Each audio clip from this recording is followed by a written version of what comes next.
Welcome to the Ogden Potter's House podcast. I know in the last year that we've had the show up and running, I've been getting grilled by a lot of the pastors' wives and women of the congregation that we need more woman testimonies. Well, this one is our first one, and in this episode, me and my wife got to sit down and interview Sister Jessica Duran. Sister Jessica was raised in church, but eventually she lived her life the way that she wanted to. And in our conversation, we unpacked many stories from her past. And I will say in this episode, we go to some very dark and some tragic places. But what's even more greater than that is the way that her life is today. God's completely transformed her life. And today, Sister Jessica is a woman of God. She's faithful at every service. And over the last year, she sat in the front and lit up our congregation with her cheerful, friendly spirit. She's a great example, and she has a powerful testimony. And we unpack a lot of that in this episode. So open your hearts, open your ears, and enjoy the testimony of Sister Jessica Duran.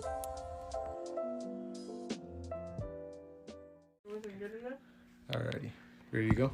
That was great. Thank you. Okay, can you hear? Yeah. Let's just roll right into it. Okay. So I've known you for a good chunk of my life.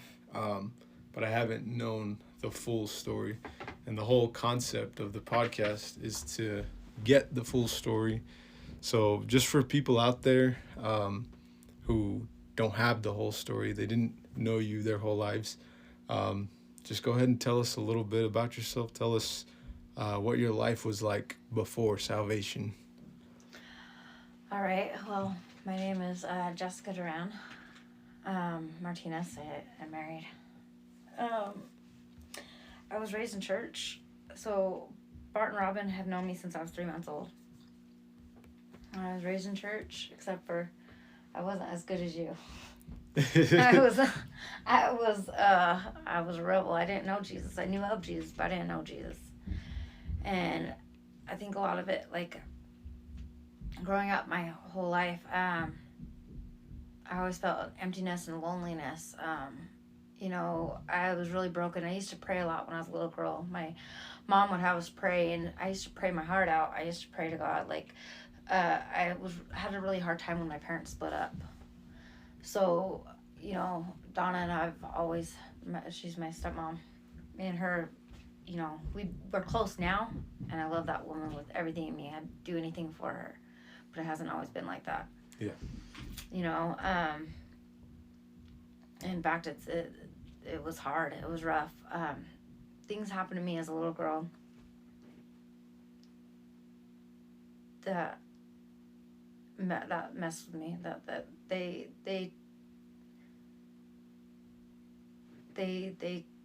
caused a lot of issues for me growing up. And when I was little, I used to ask my dad. Not when I was little. I knew something was wrong with me, but I never really brought it up. And then it happened again when I was about 12 years old. Something happened again, where I was sexually assaulted. And it's been rough because there was a movie being played of The Bride of Chucky. Mm-hmm. And a lot of people have told me throughout my life, you look like that girl from The Bride of Chucky. Not knowing that I had been sexually abused to that scene. So I've always had to have that just thrown back in my face. Anyhow, I didn't remember what had happened to me, though. I didn't remember not until I was almost 30 years old. So my whole life I was looking for this love, this emptiness. I just struggled, especially because my mom, I remember when I was a little girl, we went to live with my dad. And it breaks my heart because I didn't know my mom felt like we abandoned her until I was older. But we seen how much of a struggle that she went through trying to raise us. So me and my brother decided together that we were going to go live with our dad because it was easier for him to take care of us than our mom. Mm-hmm. And went to go live with my dad. I'm totally getting off key. I'm just trying to... No, it's good. It's good to start from the upbringing because it's all vital to the whole story. Take as much time as you need. There's no time limit. Everybody that gets on here, they kind of, how long should I do it? The full thing, whatever you're comfortable sharing, because it all plays part in what God's done in your life now. A big part in like growing up, because I had abandonment issues. So I used to have asthma attacks when I was a little girl, where I'd get hospitalized. And my abandonment issues from my parents splitting up were so bad that my dad would go smoke a cigarette and I'd be like, no, leave me your keys. Like, I was afraid of him to leave. Mm-hmm. So when he got with Donna, it was really hard for me because I had abandonment issues. Like, I'd go sit with him and he'd tell me to move. Tell me to move out of the way so Donna could sit there. So I had animosity towards her. Yeah. Like, I was looking for love in the wrong places. And because I had been sexually assaulted more than once when I was a little girl, more than once. The first time it happened, I was like around 5 years old. My dad didn't know. My parents didn't know. My mom did. So later on, when I did remember, I remembered everything that happened. It hit me like a ton of bricks, and I remembered things. And I went back and I told my dad. It triggered his memory. He's like, your mom asked me if something had happened to you around that time. So my mom did know, but she didn't know. Anyhow, so I was always looking for love in the wrong places. You know, my mom died when I was 15. And when she did that, when she was in the hospital, it was crazy because I lived in California with her. And like a month before she died, she had almost an accident on her way to work. I was getting ready for school and she'd come back crying, and she was crying. So she told me what had happened. She's like, I asked God for a little bit more time, just for a little bit more time. And I was kind of like, she's told me that she was going to die young all my life, so I've expected it since I was little. However, it just doesn't really hit you until it happens. So if you don't mind me asking, how did she pass? Was it just car wreck instant? It was like, the thing was though, when she almost got in a car wreck in California, we lived in Newport Beach. She's like, I prayed for a little bit more time. She's like, I asked God for a little bit more time. So right after that, we moved from California. We moved back because my brother and my sister were still out here. So we moved back, and we moved on Wood Street. Now, my dad lived down the street from Wood Street. Yeah. And you know where your grandpa used to live, on 16th? Yeah. Okay, so she lived around that corner from where he lived, right there. It was not very far from where she crashed. It's been since 2006. I don't even like to count the time. But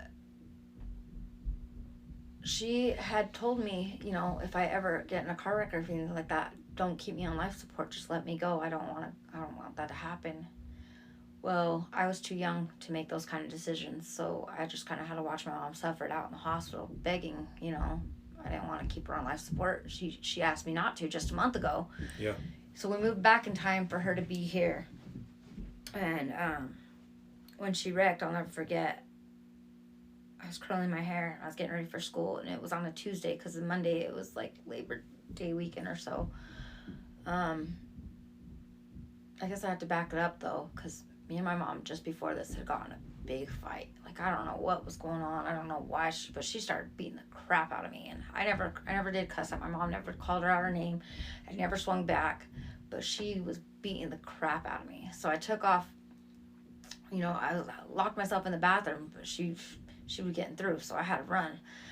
And I remember she grabbed me by my hair, and I was hurt because she used to beat the crap out of me when I was a little girl, and I didn't understand it until I was older. That was what her mom did to her. I didn't understand, because my mom would always cry and she'd always apologize, and I didn't understand it. It was generational. She was doing to me what had happened to her, and that's why she was so broken. She didn't mean to. So I broke down in the park and I started crying because I didn't understand why she was hitting me or why she was angry. I didn't understand. She just took things out on me. Just blamed things on me. So I took off. I went and got to my dad's. And I remember Donna and us driving on the way to church on Wednesday. This is a week before she died. It was a Wednesday before she died. And Donna tell me, have you talked to your mom, Jessica? Have you made up with your mom? I was like, no. And she's like, you never know what can happen, Jessica. And I'll never forget, we were turning the corner right there on Madison and turning on 16th, or Canyon Road. And she's like, you need to make up with your mom. You never know what can happen, Jessica. And I remember, man, if anything happens, it's her fault. She's the one who did it. It's her fault. She needs to come apologize to me because she's the one who's going to have to live for it. Live with it. Oh, watch your words, because I'm the one who's had to live with it. Because as far as it came, that following week, my mom wrecked, and it was only a couple blocks from home. On not Canyon Road, but they call it Back Boulevard. I don't remember the name of the actual street, but it's where, you know. What you talking about? You know exactly where. Yeah. Yeah. She wrecked right there, and it was like, I don't know, the whole world just came. I remember the sheriff came, was curling my hair. Well, my brother was locked up. My little brother was locked up for smoking weed. So when the cops came, we were like, we have to get a hold of the facility for my brother. Well, we got a hold of the facility. They hadn't called us, but my brother had ran the night before. And he took off, so they didn't know where he was. I don't remember how I got a hold of my brother, but somehow I found my brother. And we were rushing. We were racing to the hospital. I remember my dad was speeding to get us there. And I was like, I got a hold of him. And I was talking to him. And I was like, Duty, I was like, where are you? He didn't want to tell me. He was scared. And I was like, you need to get to the hospital. I was like, Mom wrecked. She's in the hospital. And I just remember his voice. I heard his voice get weak. And he got weak. He goes, you're lying. And I go, no, I'm not. And he goes, you're lying. He yelled at me. He told me I was lying. And he hung up on me. Only to call me back a couple minutes later. He called me crying. He's like, Jessica, I had a dream.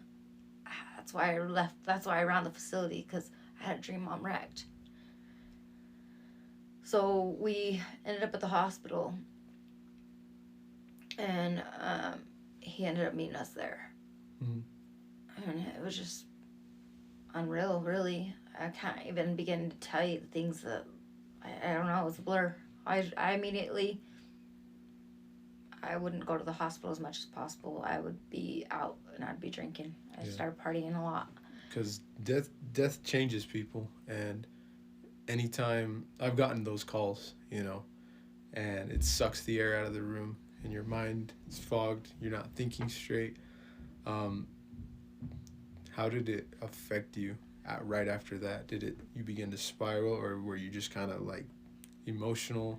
I don't even know how I was. I quit going to school. I started partying a lot after that. I started partying a lot, started doing a lot of more drinking, and I'd pack my clothes, I'd literally be gone, come back on a Sunday, shower, change clothes, and I'd be gone. Whatever I could to take my mind off of the reality of what was going on. Yeah. I was doing that. Like, I worked 2 jobs. So, I mean, I had one job since I was 14, and I held that job till I was 17. And so I just, whatever I could do to distract myself, I was busy doing that.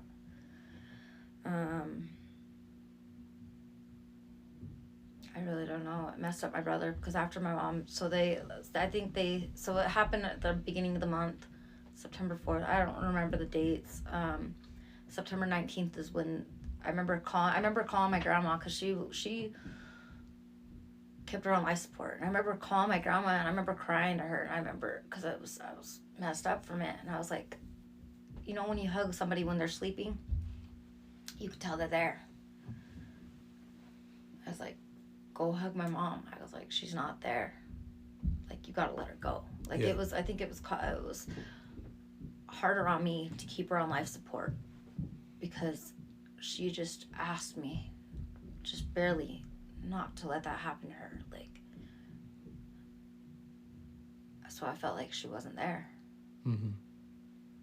And it's crazy, because when they let you off. It was like, so I called my grandma and I told her that, and she, after she hung up the phone with me, she started talking to my mom's best friend Jody, and she was like, you know, if anything starts to fail, they were in the same room with her. They're like, if anything starts to fail, we're gonna let her go. The next day, her kidney started failing, so they decided to let her go. Yeah. I don't know. After that, like, I struggled with depression a lot after that. I struggled with, you know, I felt like nobody cared or nobody loved me. My dad just, he was in his own mess of things. Like, so this happened in September. In November, I remember Donna and him were going through their things. And in that November, I remember I went to the house and Trey, I was going to smoke a joint with Trey, God bless his soul. And so my brother Duty, he took, since my grandma was still at my mom's on Wood, he took my little brother Daniel, and he's like, we're going to jam out. And I was like, well, we're going to wait right here because we're going to smoke this. I didn't even like smoking weed, but at that time It's what was available. It was what was, yeah. So whatever eased your mind of the pain. So me and Trey are sitting on the back porch, and we're smoking a joint, and I hear a long, like, just, it was a really long, like, I don't know. And right away, a panic started setting in my heart. This is in November. And my mom died doing 60. Well, this loud noise, I knew it was my dad. Like, I don't know how, I just knew. I was like, Trey, I was like, that was my dad. So I jumped up and I started running, and I just started running down the street, and I got halfway down the block and I realized I was going in the wrong direction. And so I started running the other way, and he's over here following me, chasing me after me. He's like, how do you know? I was like, I don't know. I just know. Like, and I'm running and I'm running. Next thing you know, I see my dad's truck pulling in, like, and it's like lopsided. I didn't realize he was riding like without a tire. He was pulling up, and he pulled up into the driveway, and it was my dad. He had just wrecked on the same street my mom did, but he was doing 90. A rock saved him. Wow. And he had a heavy load in his truck, so like it helped with the impact. My dad was drunk. He was wasted. I was like, you gotta get out of here, Dad. Like, you gotta get out of here. The neighbors started walking in the yard, and my dad, I don't know how I knew it, but I just knew. I was like, and I'm over there swearing. I'm like, Trey. I was like, he's gonna get his gun, Trey. He's gonna get his gun. Sure, he came out of that. He came out of his room with a gun. He went out on the lawn, and he starts yelling at everybody. He's like, if you don't get the heck out of my property, and you know, like, he's like, I'm gonna shoot you. He's like, if you guys, I'm gonna shoot you. I'm like, you gotta get out of here. I was like, I'm locking you out of the house. You gotta get out of here. So he put his gun away, and as soon as he shuts the doors, I tell Trey, shut off all the lights. We start hitting the lights. And then after the last light, we get a knock at the door. And I drop to the floor. I start army crawling. Because mind you, I'm like higher than a kite. And this is all going on. I'm tripping hard. So Trey's over there army. He's just following my lead. Like, with everything. Like he's always following you. Yeah, like he's just following my lead. Like, he's worried. He's like tripping at how I know these things. Like I don't even know how I know these things. I'm just tripping. My world starts spinning. And next thing you know, these like lights, we have lights going off. So like, there's like light, we have light, there's cops outside. You could hear them. They're surrounding the house. They're over there beaming lights in. And I'm like, we're army crawling to the bedroom, because there was a water bed. So he crawled to one side, I crawled the other side, and I don't know, we just closed our eyes, and the next thing I know, I woke up. My dad's truck is gone. I don't know where the heck he went. I don't know what happened. I'm tripping. I'm like, that was the gist of my night. Like, I woke up in a whirlwind. Like, what happened? Yeah. So to kind of change the direction and, recap on everything we talked about, there was lots of tragedy, at the beginning stages of your life. Family's a mess, death, and it's changing things, but I just want to talk about kind of like afterwards, like, so being out of the church. Let's basically just start what I'm trying to get at, what I'm trying to cap is all this, like, my dad helped me move out. Like he wasn't there. Like, I was so smart. Like, I was smart. When I was a little kid, they wanted to move me up a couple grades. Like, they're the same what they're doing. They want to do the same thing with my kids. Like, but I was always just, like, I don't know, pushed this to the side or, like, just not paid attention to. Like, Dad was busy working. Me and Donna didn't have a great relationship. Like, when he'd go to work at night, I'd cry because I didn't want to be around her. I wanted my dad. And my mom was in a different state working. Like, she just moved. She was in construction. She was a grade checker. So they would request her in different places to come and work construction. She would go. So I was just kind of alone. Like, you know, and after she died, I was really alone then. Like, I was broken. So I met my kid's dad after she died, about a year after she died. And he made me feel like I was loved. For the first time, I felt like I belonged somewhere. He was my first boyfriend. And everything happened real fast. Got pregnant real fast. Everything just happened real fast. Well, then he wanted to jam out after I was pregnant. He actually went and got somebody else pregnant. And he went and, like, had a relationship with her. So after that, I was messed up, man. I was broken. I was hurt. And how many years did you stay out of the church? How many years? I've been out of the church since I was about 14. This is the first time I've been back, and I almost didn't even want to come back. Like, I had to pray and fast for a month before I decided to come back, because there was an incident with my cousin who used to come here. She had an affair with my husband, and so I didn't want to come back. Because she was coming here. So that pretty much ended my marriage. After 5 years, I barely filed for divorce last week.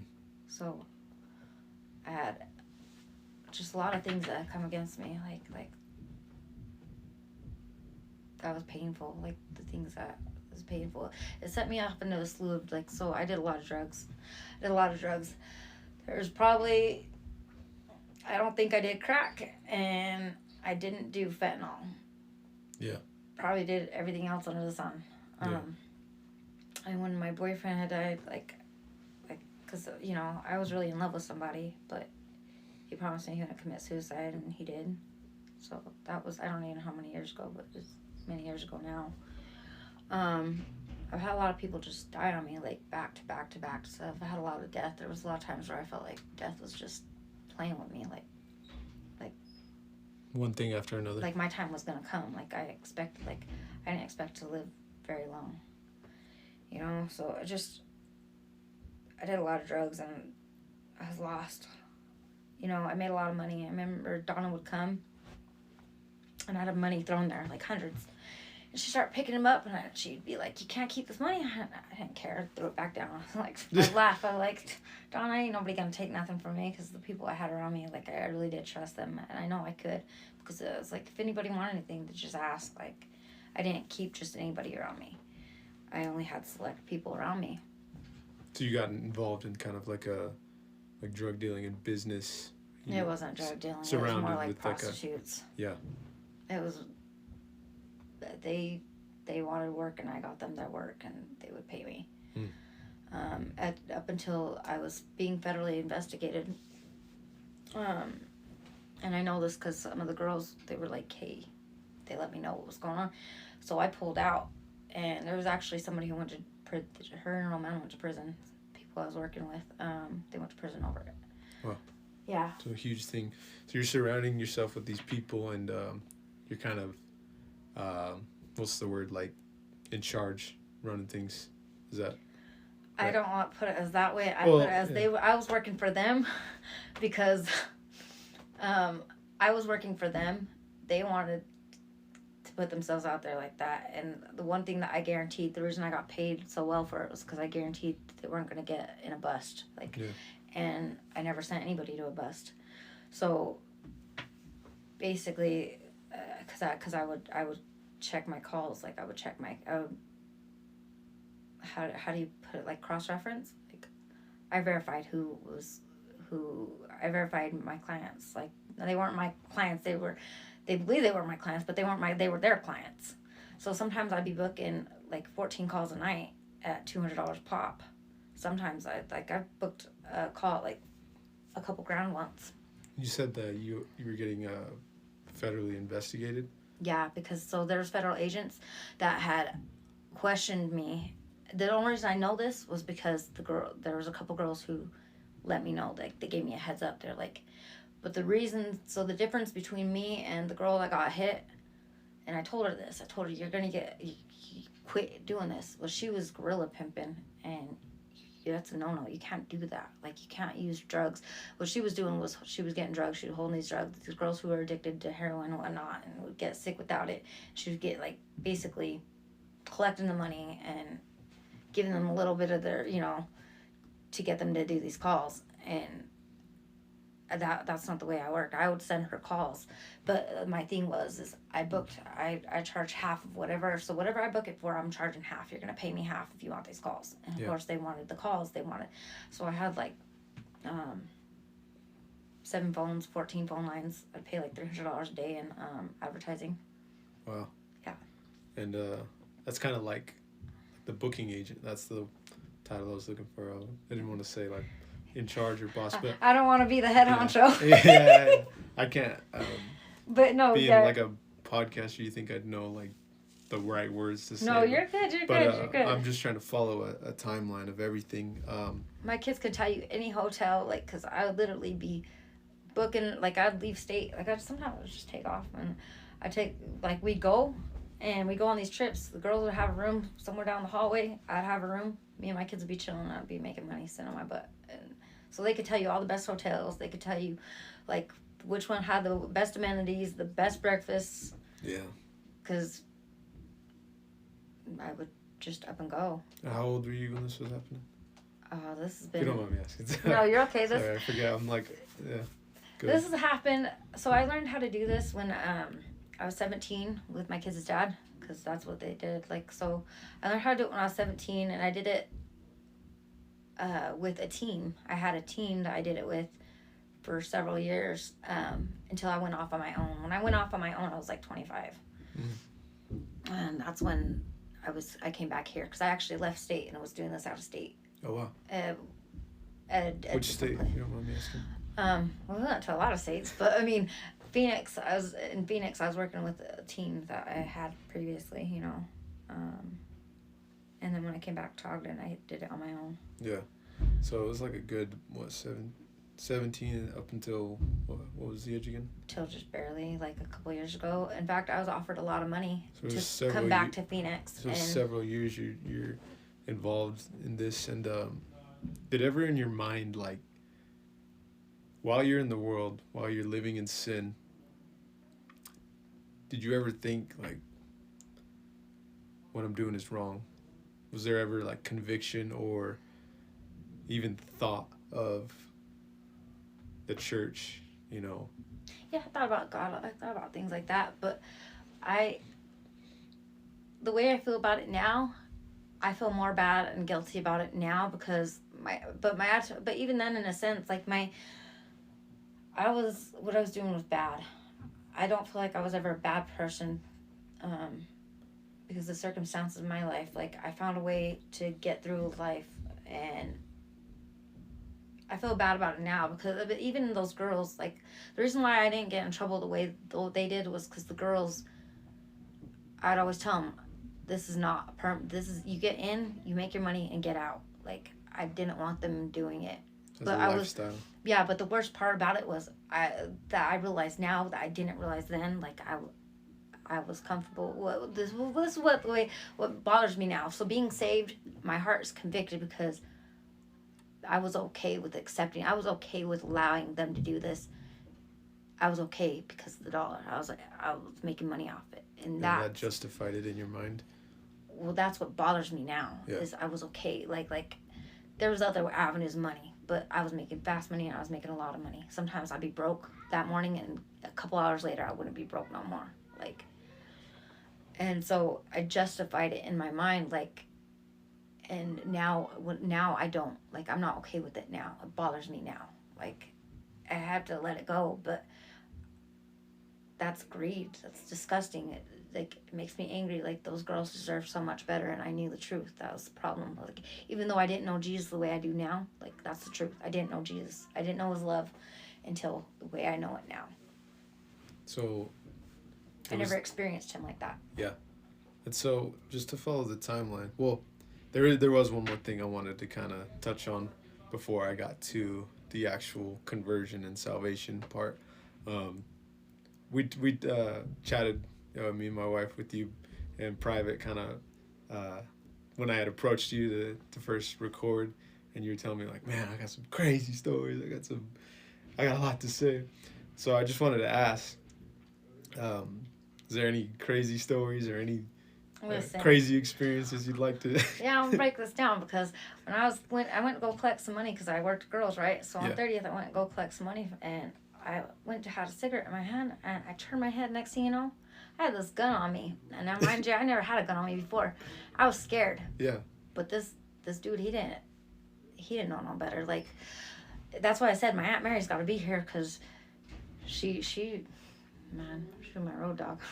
But I called her right after that happened. But so this dude, I didn't even know who he was. He had this gun in my head, and next thing you know, I turned. He has it pointed at me like this. Right on your temple? Yeah, and I turn over and I look, and it's pointed at my forehead now, and I'm scared. But I've got a pretty good poker face, I guess, because he had no idea from what I got by this.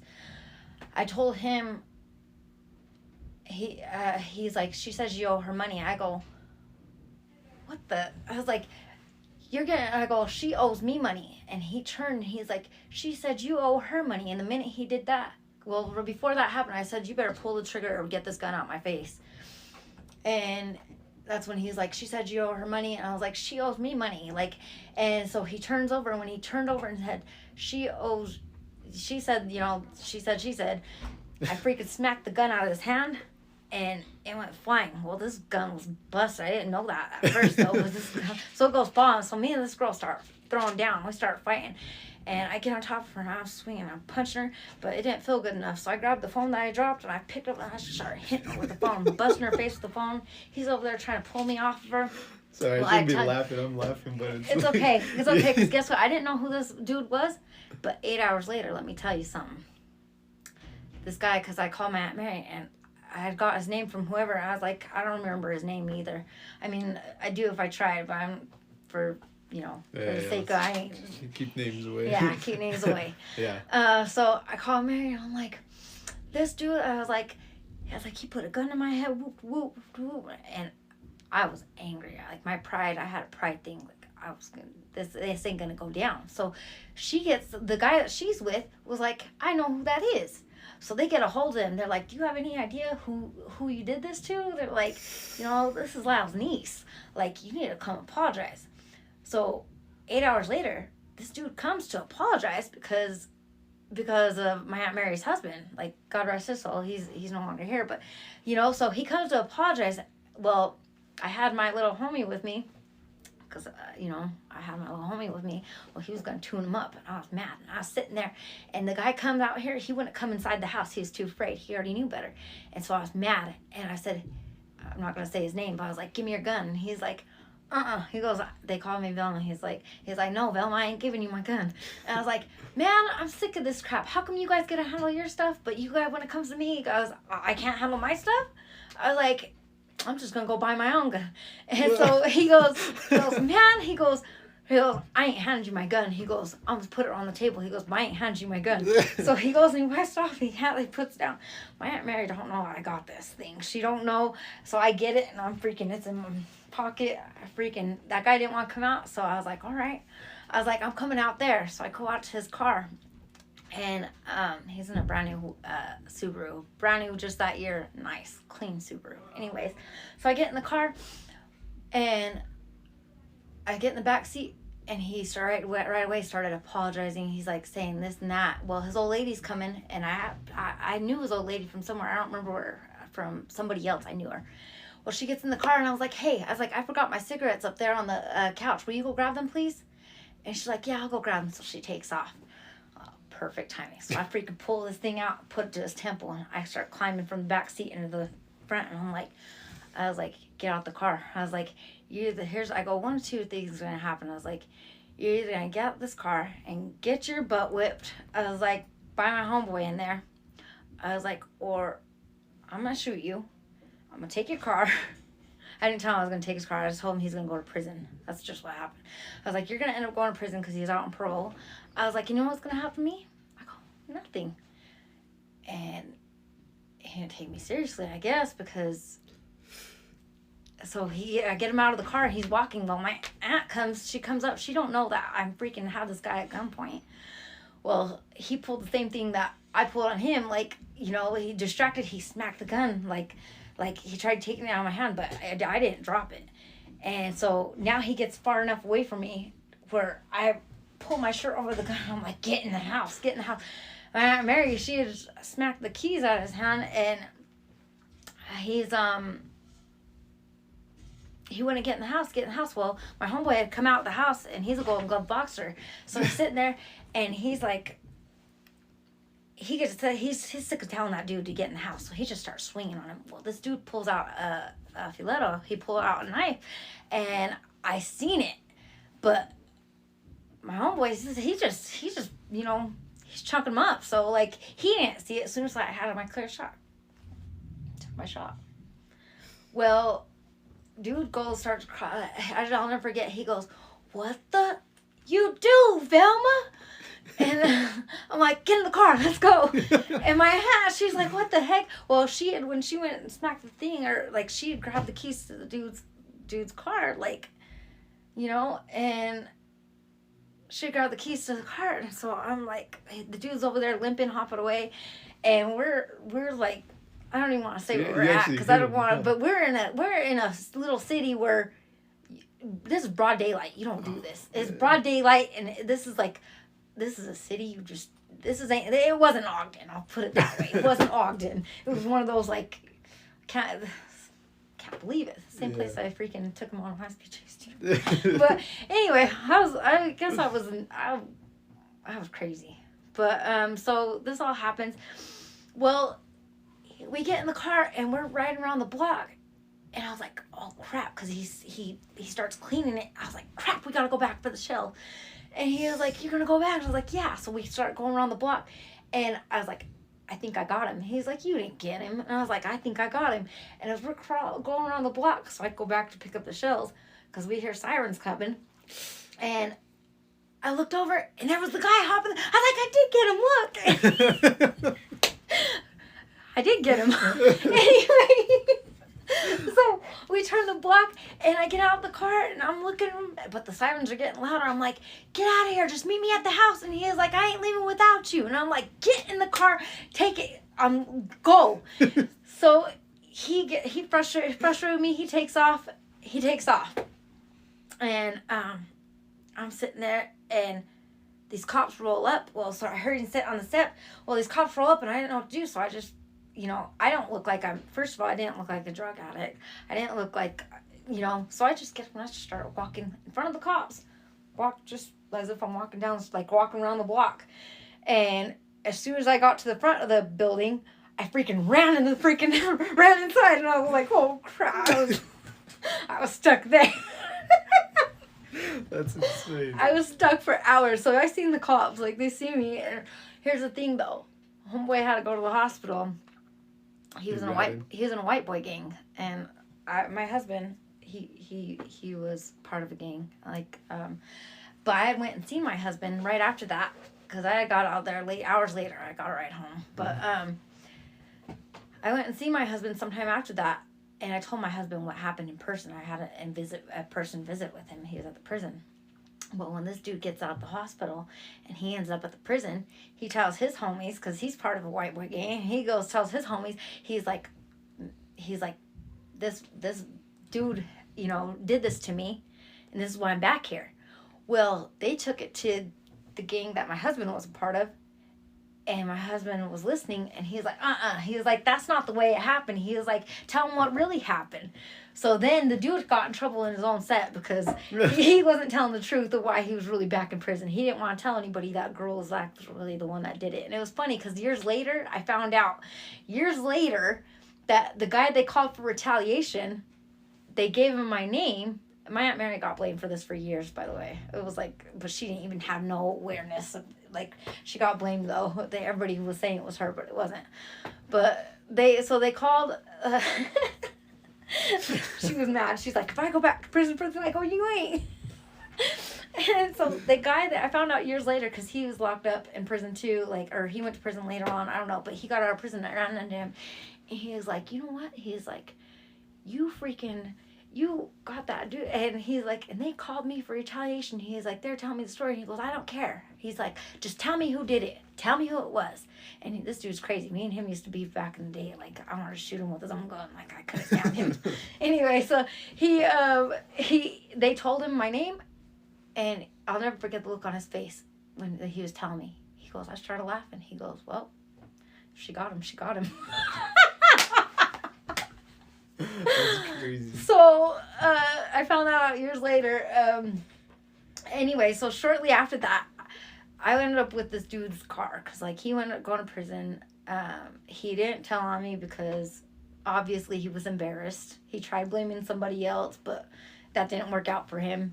To this day, he lives a straight and narrow life. He's clean. He's clean from drugs. That was the second time he had gone to prison for pulling a gun out on somebody and it going bad. So, like, really, I mean... Moral of the story, it worked out. Don't pull guns on people, you'll get shot. It worked out for him. So, like, the only thing is, like, so I had this dude's car. Like, we drove around for, like, a month. It was brand new. For a month, like, because it was nice. It was clean. Kept that thing for, like, a month, passing it back and forth, whatever. Well, I had to go do a weekend in jail. So I let the guys that I ran with take the car. I was like, okay, just make sure you're back here to pick me up. Like, make sure, Well, they get in some stuff over the weekend while I'm in jail. And so they left it ditched. Well, me thinking I'm just invincible, I went and picked it back up. This car's hot. It's fuego. It's no good no more. But here I am still mobbing it. Why? Because when I threw my homeboy the keys, he freaking parked my car up the street and buried my key in a freaking golf field.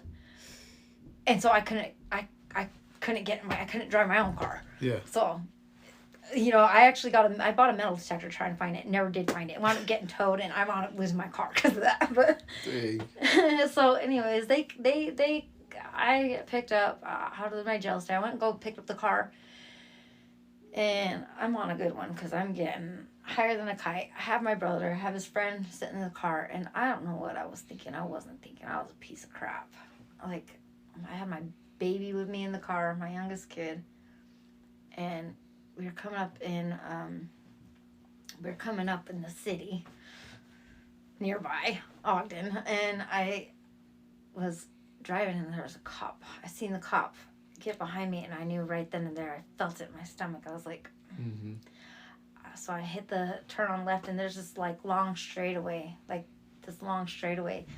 and I knew it was only 30 there, but it was right by the tracks, and so I hit my blinker. And I already know what's going to happen. Like, I could feel it in the pit of my stomach. Like, I could feel it. I didn't say anything to my brother. I didn't say anything to his friend. I'm thinking in my head, what do I do? Like, because if I pull over, I'm hit. I'm going to lose my kids. I'm hit. I got stuff on me. Like, it's going to be an all bad situation. So in my head, I'm already contemplating. I'm already, telling myself what, you know what you got to do. Knowing how stupid this is, but... Like, I've done this a lot because when me and Desi were together, that was a weekly thing, taking them on he's the reason I had the courage to freaking even take the cops on a high-speed chase, because he was always getting it was constant with him. I used to have to listen to the radio every week because he'd be on it 3 or 4 times a week, I swear. Crazy. We lived a life. We used to chase each other around with guns to see who could shoot each other first. It was crazy. Me and him were wild. Yeah. But, so anyways, I hit the blinker. I know this long stretch. I turn, and as I turn, I just start hitting the gas pedal. Well, in the back seat, he's like, "It's only 30." I'm like, "Shut the," and put your seatbelt on. And I'm mashing. I reach up to 100. I'm flying. I have these cops behind me, but I was gone so fast. I was scared because I was coming up on this main road, and I was scared because I was like, "Oh, I've got to dash across," you know. Well, I got across it and safely, thank goodness. And I pulled over, or I hit a corner, and we get out, and they start taking off running. I get mad. I yell at my brother. I'm like, "Get back over here, help me," because I had my baby here. Like, but that's why I did it. I mean, I was a piece of crap for it either way. There's no like, it doesn't make me feel very good to even say that because. Oh God, it's just the sickening, how sickening that things could have went. God's covered me. He really has. Yeah. That's a perfect thing to say because I wanted to transition into the present because one of the reasons I even asked you to share your testimony is because of the radical change that I've seen, that I've heard from you, even just like on impact teams when you're just, "Oh yeah, I remember this one time and everybody's like, "Really? What? You like?" Because now it's, God's done such a powerful thing in your life. It's, if you would have never told me any of those things, I would have never thought that way or thought you had a past like that because of what God has done now. And I want to kind of expound on that. When did you this happened about 3 or 4 years ago. So on another story, like I was in a squad car. Like I just got done going to a funeral. This is right after this stuff happened with my husband. Yeah. I was really, I went in a downhill spiral after that because that was my blood cousin, and I told her, "This is what my husband gonna do. Don't fall for it." She did it anyway. Like it was a betrayal, and it was a disgusting betrayal. Like it almost took me out, honestly. It almost took him out. Why you playing? Like I wasn't playing. I remember I showed up at my aunt's house, freaking pulled a gun out, like freaking, where they at? Like I'm not playing. Yeah. I wasn't playing. I gave him a 5-minute head start though.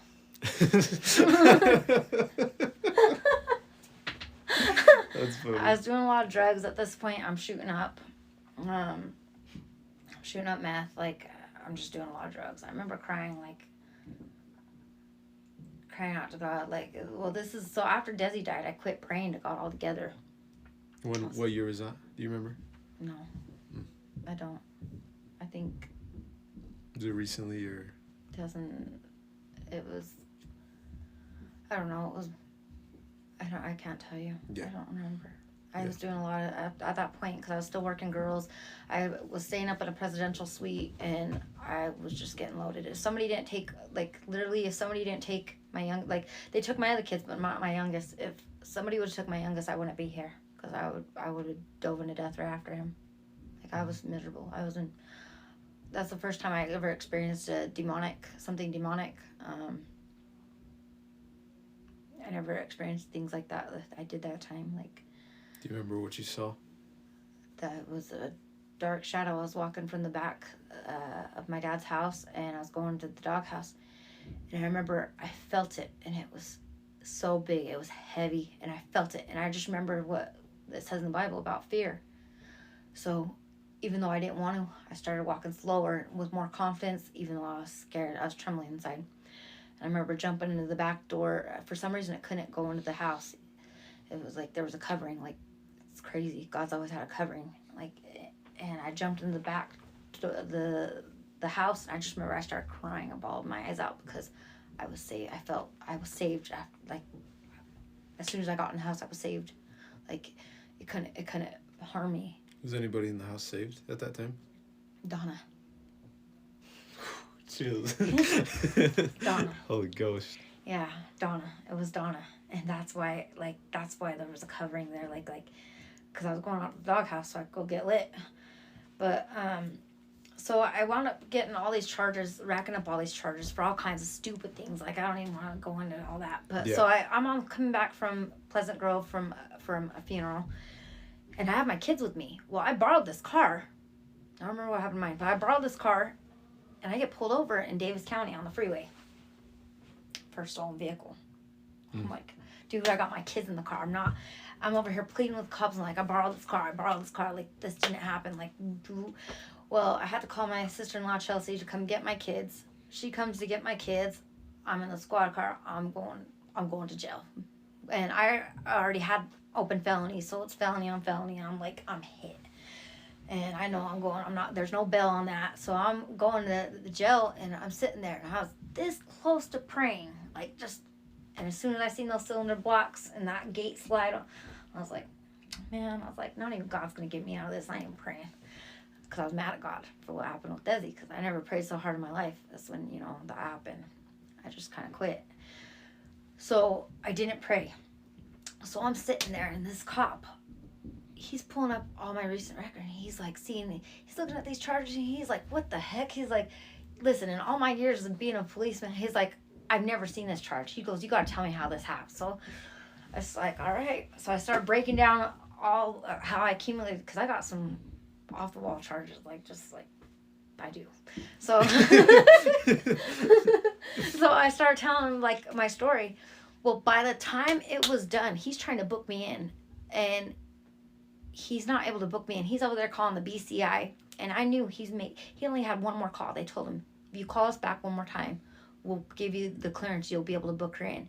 And he's asking the jailers there, like, you can't book her in. They're like, we can physically, we know how, but we're not allowed to. The law had just changed, or the rules had just changed. Whoever brings them in, they have to book them in. But for some reason, he wasn't able to. He wasn't able to book me in. And by the time he heard my whole story of, like, because I was telling him, like, how everything, I was just telling him what happened. Like, I don't know, it was by the grace of God. He goes, well, and I knew, and he knew, we both knew, if he called one more time, he would have clearance to book me in. I was, well, it's your lucky night.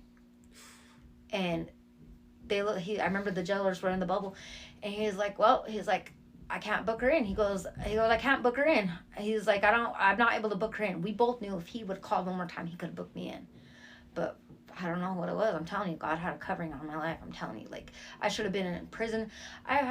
There was times when I was like I had a target on me. I had people coming to my house. I'd go home strapped up, like, ready to take, like, scared. I remember crying because somebody let me know there's people at my house. I remember crying. I had to keep my kids in a hotel room because, I had some ties, like, some bad ties. Yeah. And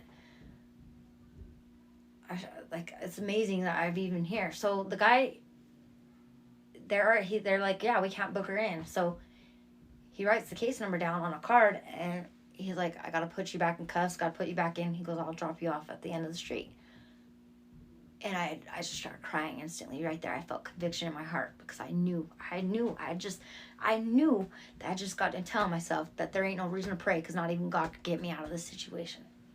God got me out of that situation. And after that, that's when things started chasing. Like everybody thinks that my change has been radical, but it's been a long time coming, because that's about three, almost 4 years ago now. Maybe 3. I can't really do the math, but that's when things started changing in my life. You kind of had a conscious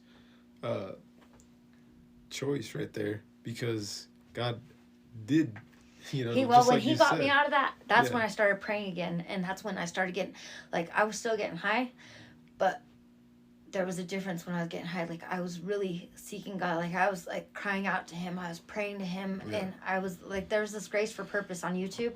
Like, if it wasn't for DMX and Grace for Purpose, that's what kept me holding on. I ain't lying. Like, DMX and Grace for Purpose.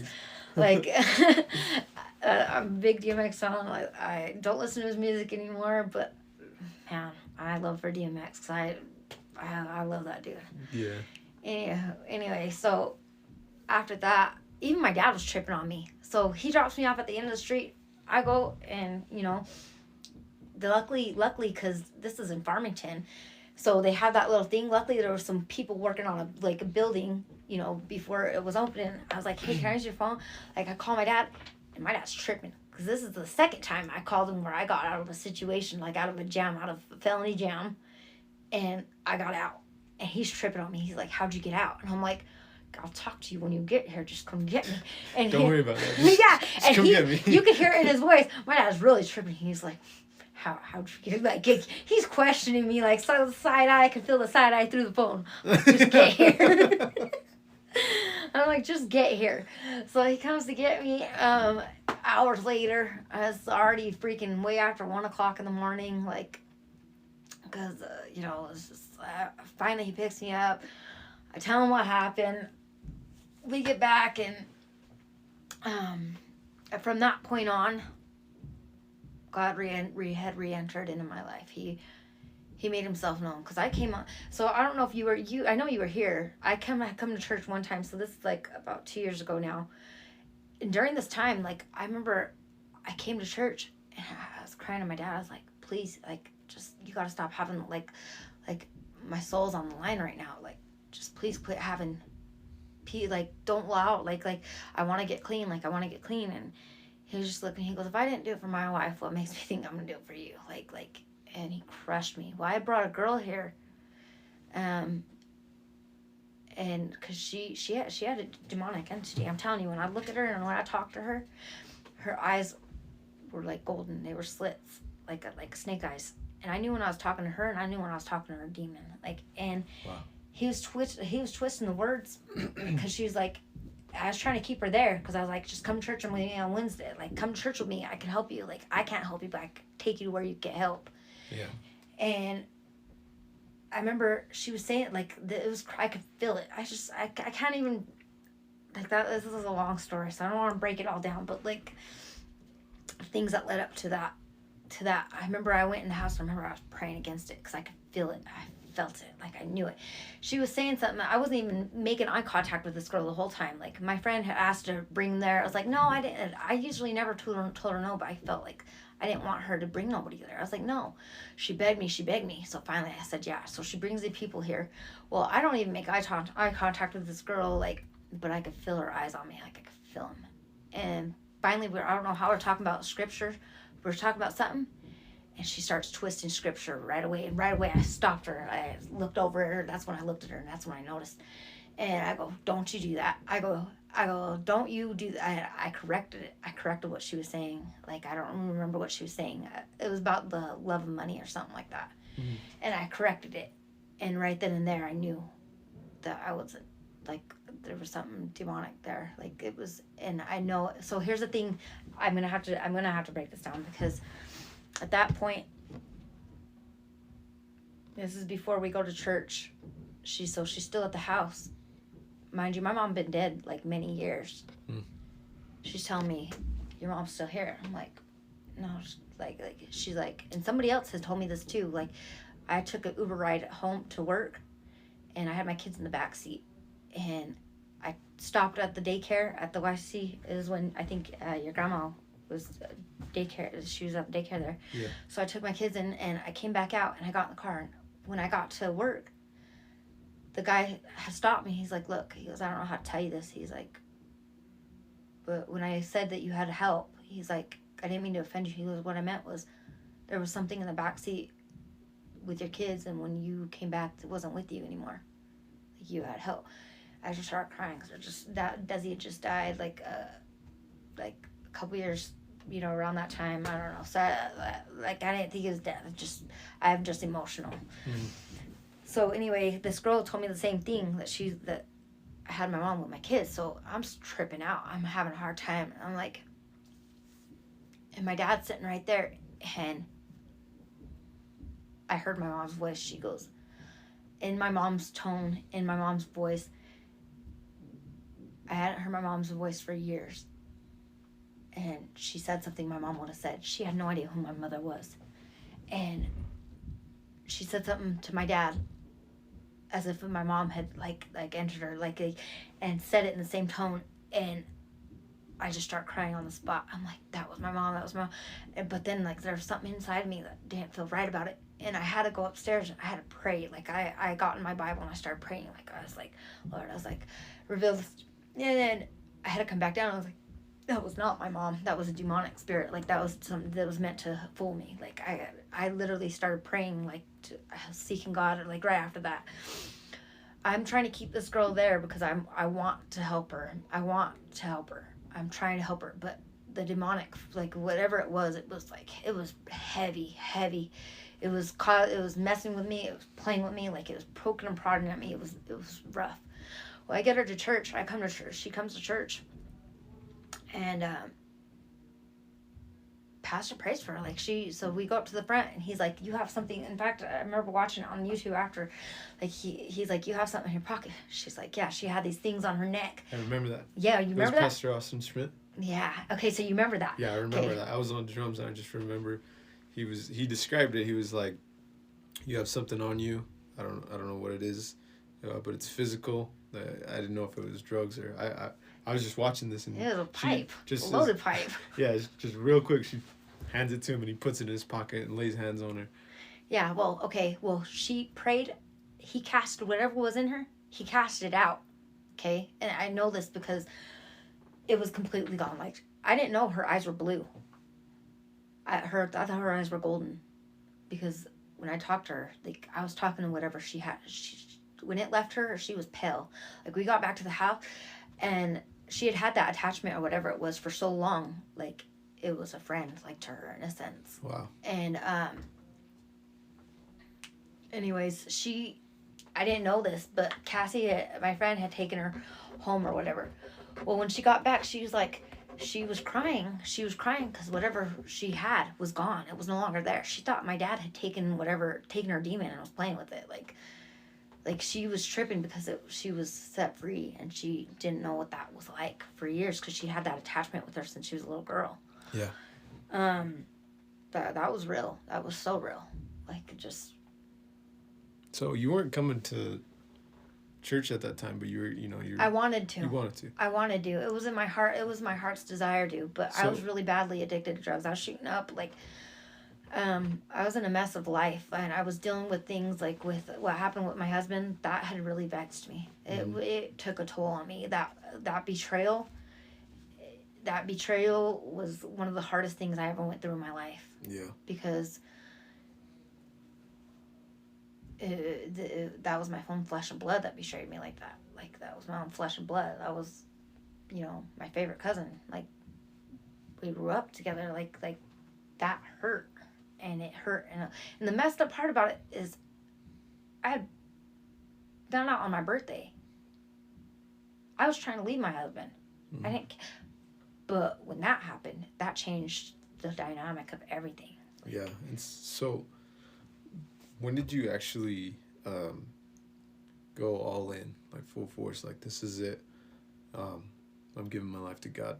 Well, that whole time I was trying... Like, I was praying to God. I was like, this has got to be something different. Like, if you're going to use me, use me. Like, I'm sick of being in here. I'm sick of... And the only thing was that I could figure is the reason I had to go through those things is because I've come across a lot of people. Yeah.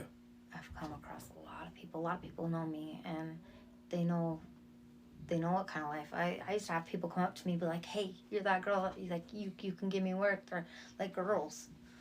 Like, so... But I was still stuck in my ways, I was still getting high bad. So it didn't really happen until I went to jail. But I knew it was going to take that. I knew it was going to take me going to jail. I just didn't, and I knew it was coming. I just didn't know it was coming that quick. Yeah. Do you remember? It was it this year or is it last year? No, it was this year, but it had been a couple of years ago, so that's when it started, though, because God really started doing things in me, It was a process. It was a process, because God started doing things in me, and I knew that He was, I knew He was, because I was crying out to Him every day, and He reminds me of, all the time, He really has delivered me from a lot, I'm no longer shooting up. I'm no longer doing dope. I've been sober since April 12th. Amen. Praise God. Yeah. Thank the Lord. And I got close to him when I went to jail. I got really close to him. I literally, before I decided to come back, I prayed. And it was crazy because Donna told me that there was going to be a conference. I really wanted to go to that, but I thought I missed it because I was in jail. Well, I got out right before it. Praise God. Let's go. So Hey, you were there for history. I was First there conference. for every one of those services except for one, I think, because I watched it online. I don't think I woke up in time or something, but That's so crazy how it's like right when you're out conference. hey, I was so happy. I was so happy but I was struggling because I didn't know if I wanted to come back to, Yeah. you know. So I had to pray and I fasted. God really talks to me. He answered me. Like, in fact, like, he's to build that relationship. That's been the hardest part. Is to, like, in jail it was easy. I was reading 6 hours a day. I was reading the Bible 6 hours a day. I read the Bible in 3 weeks. Prayed and fasted. Almost the last month I was there, it was nothing but prayer and fast, nothing but prayer and fast, nothing but prayer and fast. Yeah. So I built a relationship with God real close, like I built a relationship.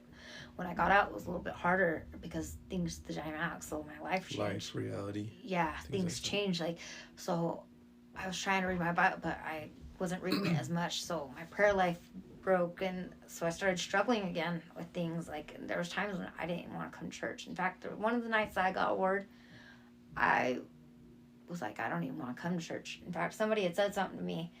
They're like, I need to get my emotions, control my emotions, and that almost made me stop coming altogether. Like, I had a contact pastor, and I was like, look, I was like, is it okay? Like, I don't want to come. Like, because I was always crying, you know, like, or I was going through things, and I didn't want to be bothered, like, by anybody with those things. Like, you know, that was between me and God. And pastor was really upset about it. He's like, you know, that's between you and God. Like, they had no business telling you that. Like, and he said there's lots of times when me and Ceci had been going through something, we were in the fire, like, and we kept coming. So that's what kept me holding on, was I was coming. Like, the day that Pastor Raj, Pakiraj? yeah, Pakiraj, he told me something. Like, that's the day I was sitting there in prayer, and I was like, why am I even here? Like, what am I here for? Like, why? I don't want to be here. I didn't want to be there. I was struggling with things, like, because God was showing me things, and I thought he was showing me things. Like, he started showing me things, like, 3 years. So after that, he started showing me things in my life that he was going to do. But I thought I was tripping. Like, I thought, there ain't no way, because I was still getting high. I was like, there ain't no way. Like, but he really was showing me things. And, like, he showed me things with my dad, and in just different areas of my life with different people. And when those things weren't happening, I was really frustrated. I was like, it was breaking me down spiritually. It was messing with me. It was playing with me. Yeah. Like, my dad's going to preach. I know it. Like, the anointing that, like, pastor has, like, my dad has. Like, he used to have things like that. When they said that you had a mantle knocked off and it's put back up, I know that was from my dad. Like, I know it. But I was still struggling with that because I see my dad, like, you know, surrounding himself with things he shouldn't be surrounded by. And I thought he was trying to, like, I believe, like, my whole heart, I believe that God's going to bring these things to pass.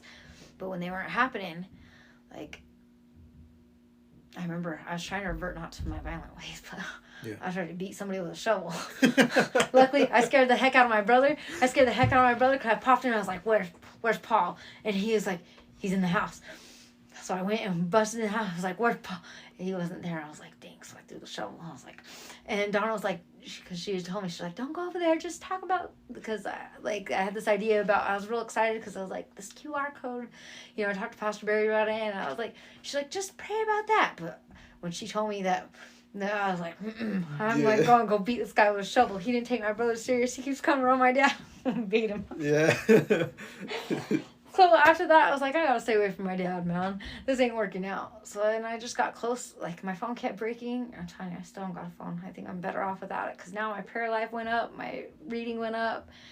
And so now, like, I can really say that I have a relationship with God. Like, things have changed. Like, he's transformed my life, and I don't want to go back to my old life. Like, I wake up with, you know, worship songs on my mind. I just wake up singing, like, I'm happy. Like, there's things that he's still working on, like, you know.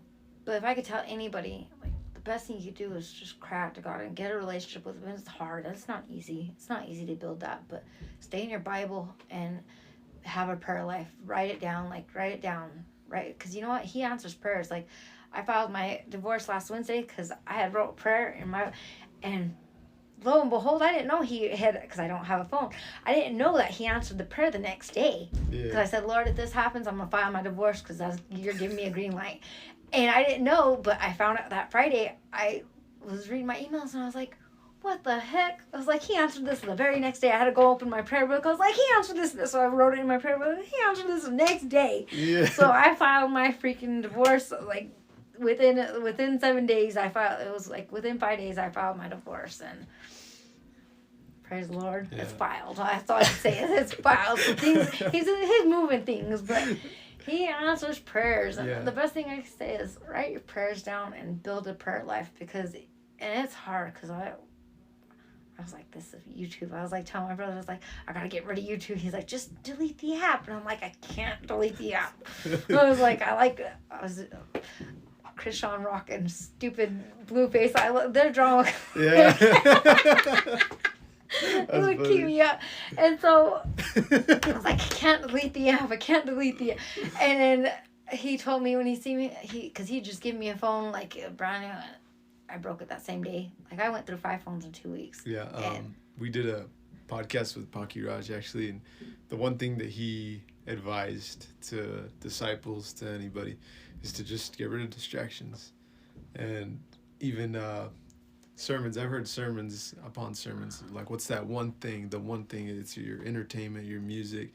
As soon as you give that up, that's when God starts to move and tap into. You know what's crazy you said that? Because I actually gave up secular music, but I had started listening again, like because I got sick of listening, because some of the things that I listen to, like the Christian radio on XM, it's like, this ain't right. I was like, so I changed it, and I had to hit the slow downs. But then that was causing, spiritually, I didn't realize how much that was affecting me. And so I've had to, like, fast and keep myself from those things, like, and distractions. And I've had to really build that. Fasting is the best way to help break those things. If it wasn't for my fasting, I probably would have. Yeah, and we just got out of a day of prayer and fasting, and but I'm just blown away. I really, really appreciate you coming here and sharing your story. A lot of people won't or can't, because it puts you put yourself in a vulnerable place, but God's using you, and he's not done with you, and this is going to minister to people. And, like, as you were kind of just going through stuff, you were already answering questions that I had written down and ready for you to go. But I just we covered a lot, from the beginning to the middle and to the present. God's done so much in your life, and it's evident. And I just want to wrap things up. Is there anything else, any shout outs, any last things you want to share with the world, any encouragement, anything? Yeah, well, if anybody knows me, they know that there's a whole lot more that God's delivered me from that we didn't have time to share. But I just want to encourage people, like, who are going through some of the brokenness and things. Like, I was depressed, I was hurt, I was lonely, I wanted to just, I didn't want to live. I didn't want to live anymore. And when you're in those states, that's the devil. Like, that's sending you attacks, trying to affect your mind or making you feel worthless or making you feel invaluable. Like, the best thing you could do is chase God. And if you don't know where to start, Grace for Purpose on YouTube, like, some powerful prayers, and that's helped pull me through. Like, seek God with all your heart and just ask him for a change, and he will do that. Jeremiah 33:3 says, call out to me and I will share with you unsearchable things. Like,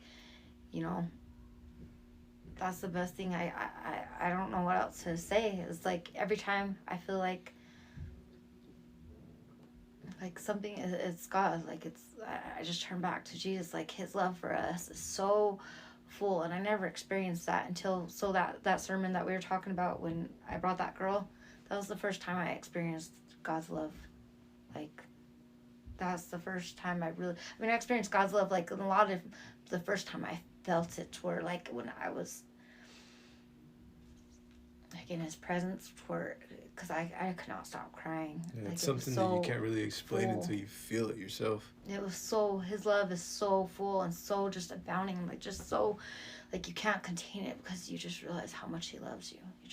He loves you. And I don't know. I hope that this helps people. Like, I'm sharing this because there's hope. Like, when I was hopeless, as long as you got breath to you, there's hope. Mm-hmm. But you lose that when you lose that, after death. So if you're going through it, just cry out to God and ask him to hold on, ask him to keep you in his keep, and he will transform things. It's been a radical process to everybody else for me that I got saved, but it wasn't a radical process for me. It happened a couple of years ago, and it started when I started crying out to him. Like, and I started really just begging him, just pull me out of my mess. He's faithful. He's pulled me out of it. Amen. And it's all there. Proof's in the pudding. Well, I appreciate you. And for everybody listening, we'll see you guys next month. Cool.